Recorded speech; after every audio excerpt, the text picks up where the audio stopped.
Hey there guys, welcome to a update. I'm in the training room and as you can see I am programming my SDL39. There are some things I need to cover over what has transpired over the past few hours with this baby.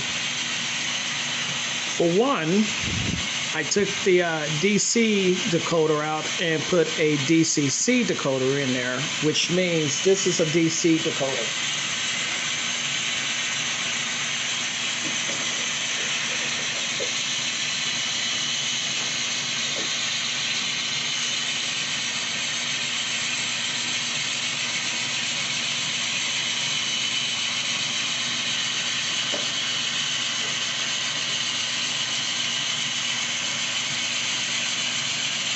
This is a plain DC decoder. That's it. All it is a 21-pin DC decoder. You can't get any performance out of your engine with this in there because it's already set to a regular speed, which is practically nothing. Like I said, you can't get nothing out of this. All it is just a plain DC decoder. Nothing works, and when you try to pull rail cars with this, especially with this small engine, the performance it sucks. So what I was using to pull the cars was with this 21-pin DC regular 00 decoder. So I took it out and I put a ESU lock sound 21-pin decoder in there. Be mindful, I said sound decoder. And what I'm about to explain to you about the sound decoder, I was not expecting this thing to turn on with sound. In other words, it says on the box and on the menu, on the computer screen, when you order this, it says DC DCC equipped. They forgot to put in there DCC DC sound equipped, which means it has a speaker. It has a Sugar Cube speaker right below, over here, I believe under the cab. There's a sound speaker in there, a little Sugar Cube speaker. So with that being said, that's enough I could say right now, is that this is a sound equipped engine, DC DCC sound equipped. I wish they would put that in the description of these engines so that everybody will know that there is a Sugar Cube speaker or some type of speaker in this baby. So whenever you buy this, it has all the functions of a rivet counter engine, because these are rivet counter engines, but it's just DC DCC equipped. So the only difference is when you buy the sound decoder, you get a Lock Sound 5 decoder. Okay, I already got a Lock Sound 5 decoder, got plenty of them. So when I put that Lock Sound 5 decoder in here, it turned automatically on and all the sound features popped up. Okay, great. So now I have an engine that is now sound equipped, that has sound, and now I'm downloading the 645 prime mover for this engine. So just like the rivet counter, this thing should have all the features of a rivet counter, which I've already seen: the rear and front lights, the walkway lights. The only thing I gotta get left is the strobe light to work. So hopefully I can figure that out, because why would you put a strobe light on there and it doesn't work? So that's the other thing I'm trying to do. Now the classification lights. This has classification lights, which means every time I push that button, it'll go from white to green to red, back to white. Those three colors, red, green, and white. So right now, the classification lights are in white, but in order to get the other two colors, I have to hit the F5, which is the emergency light, which should trigger the classification lights, and hopefully the strobe light will come on. So that's where I'm at right now. I've reduced the speed from 255 to 155. I never max out my engines. And the reason why is I want these engines to last a long time. So instead of at 255, I got it at 155, which is half of that. So that's where I am right now. Now, when I put it on the layout and let it run, there is a total difference in the drive of this engine. The other day, I was only pulling 8 cars.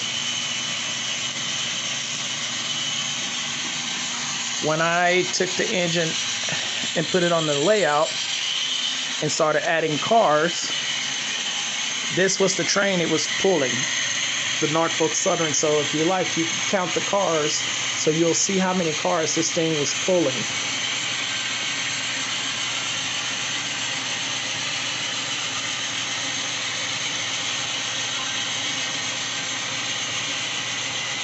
And be mindful, this layout is not level. It was actually pulling this amount of cars.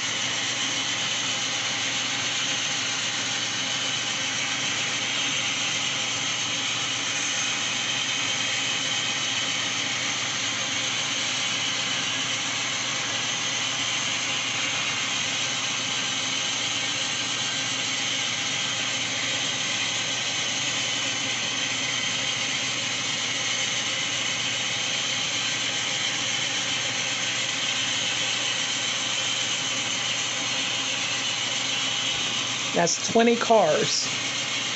It jumped from 8 cars to 20 cars, going downhill and uphill. Right now it's going downhill, and on the other side it's going uphill. So I was shocked and amazed what a decoder can do to your engine performance. Another thing that I have done to increase my engine performance, I gave it a look. I haven't given it some oil, but I did oil all my other engines. This is what I got from Scale Trains. I buy this. I had another bottle, but I went through that bottle oiling all my engines, and these bottles last. I've been having this for about almost a year, and every time I run my engines, since they run 24/7, I always make sure to put some oil on them. So this will increase your engine performance as well by keeping it lubed up. I also put it on my N scale, and so that's another thing that improves my engine performance.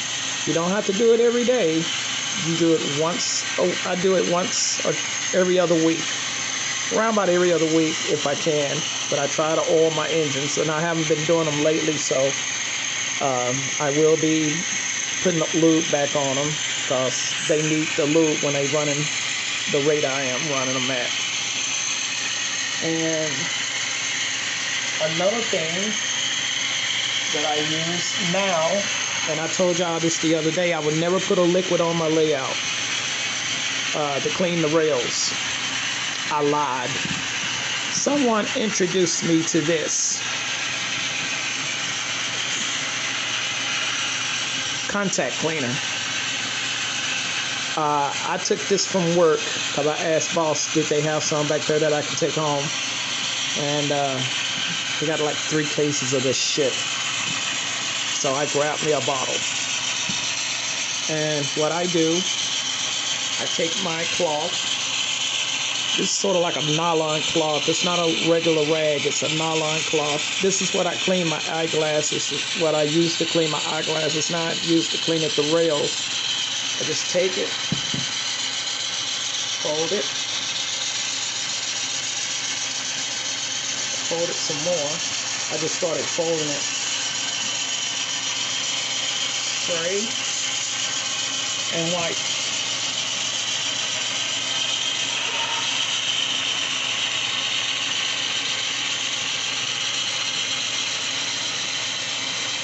And that's it.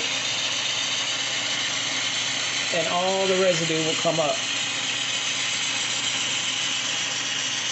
None. Practically none. So I've been using this for almost 3 days now.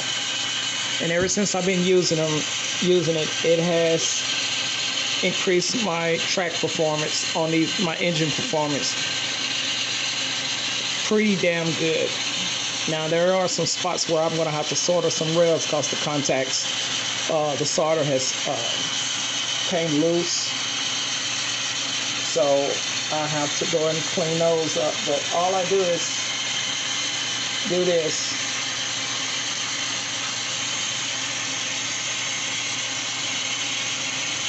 And that's it. And you can see how dirty this tile is.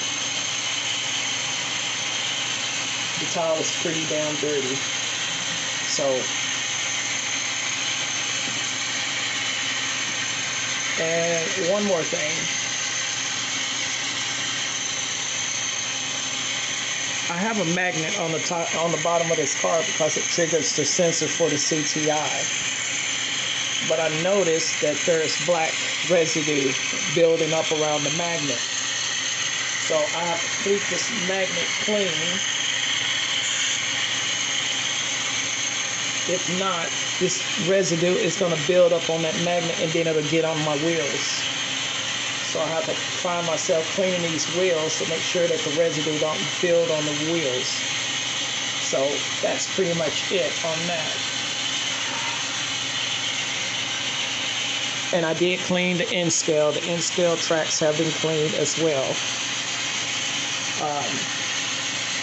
Number one thing that I have to maintain is the switches, these Pico fast track switches, which needs a lot of TLC.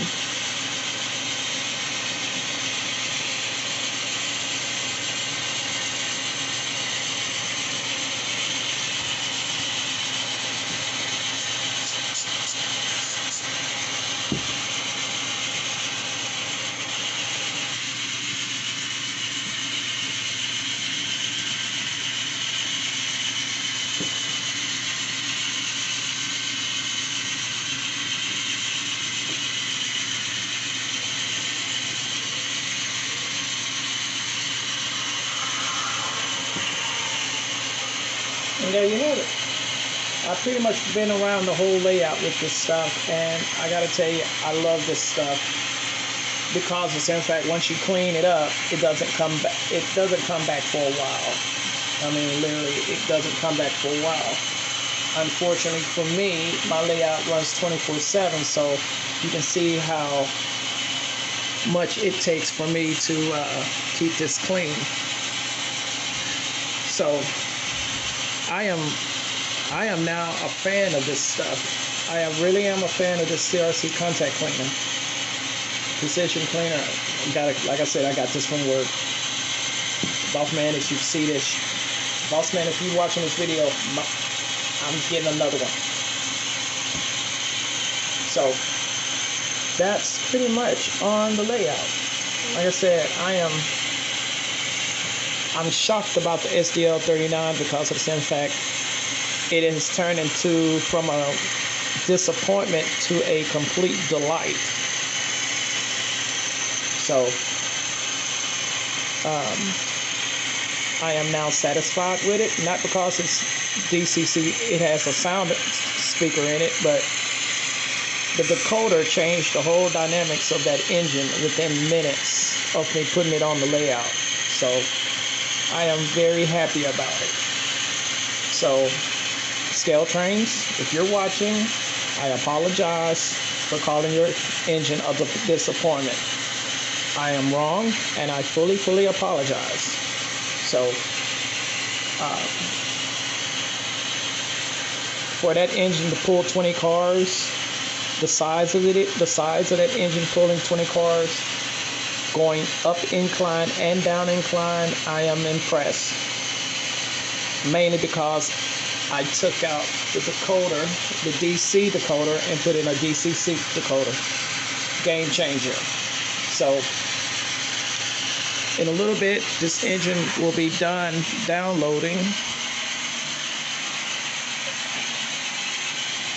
And I believe it is ready. Let's check. Yep.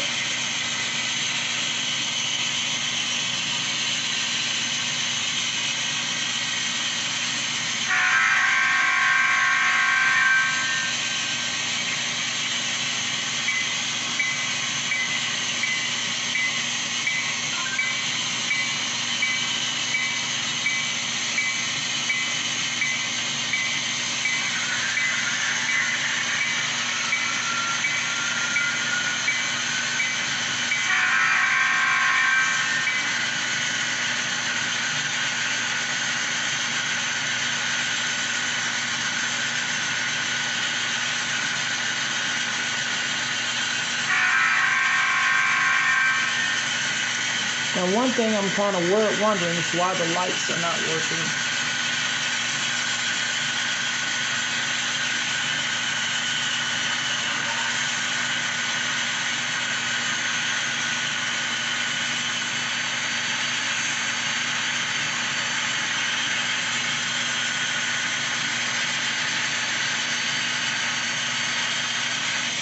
All right, let's put it on the layout and let's see it in performance with these 20 cars. So let's go over here.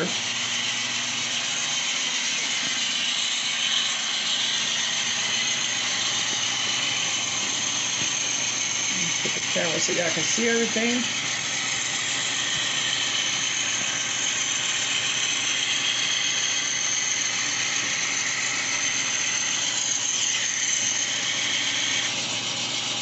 And let's put her on here.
bad spot.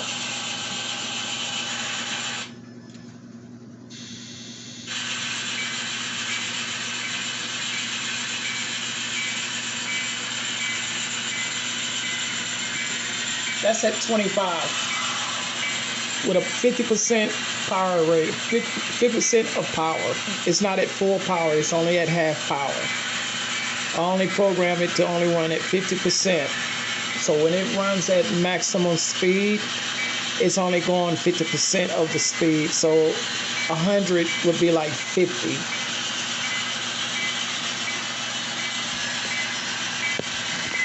Let's go over here.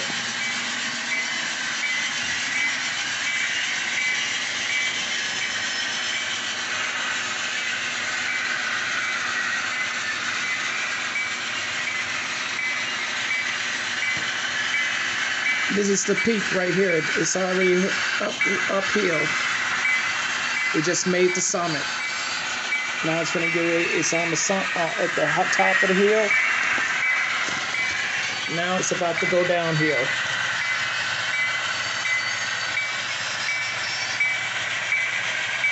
What you see right here is a camera.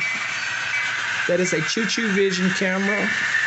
ChooChooVision.com sells these cameras. This camera actually mounts on top of an engine. I have a ground camera over there, and this is a engine cam that you mount on top of the engine. So, and then I have my regular security cams that I use.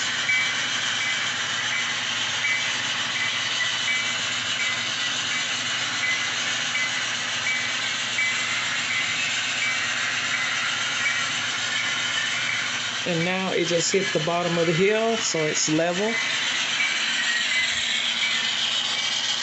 And we're right back at the beginning.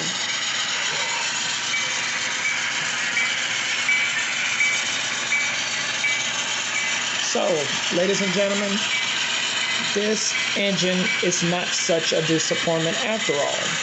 Only reason the car is because I didn't change out the decoders and put a good decoder in there, like an ESU lock sound decoder.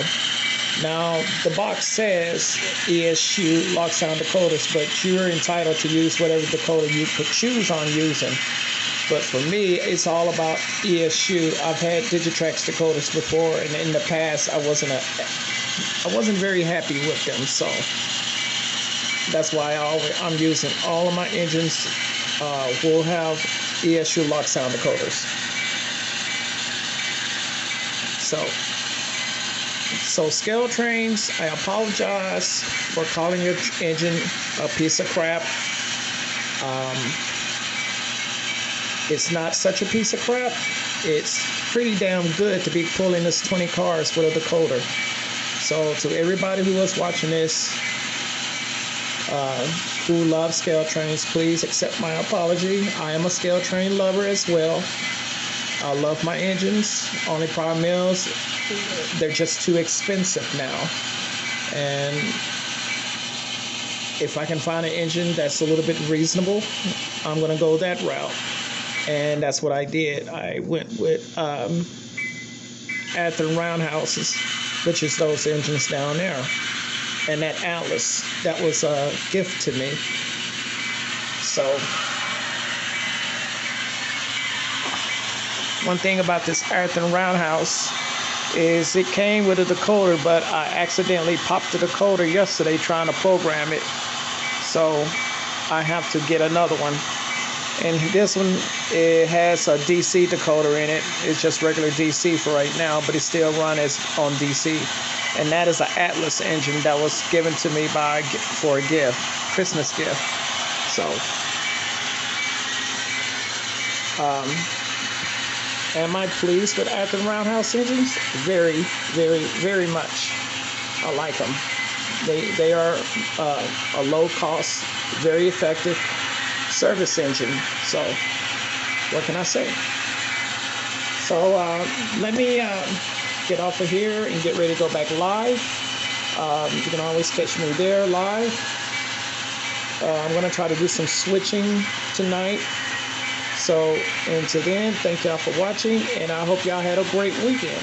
And y'all take care. Bye.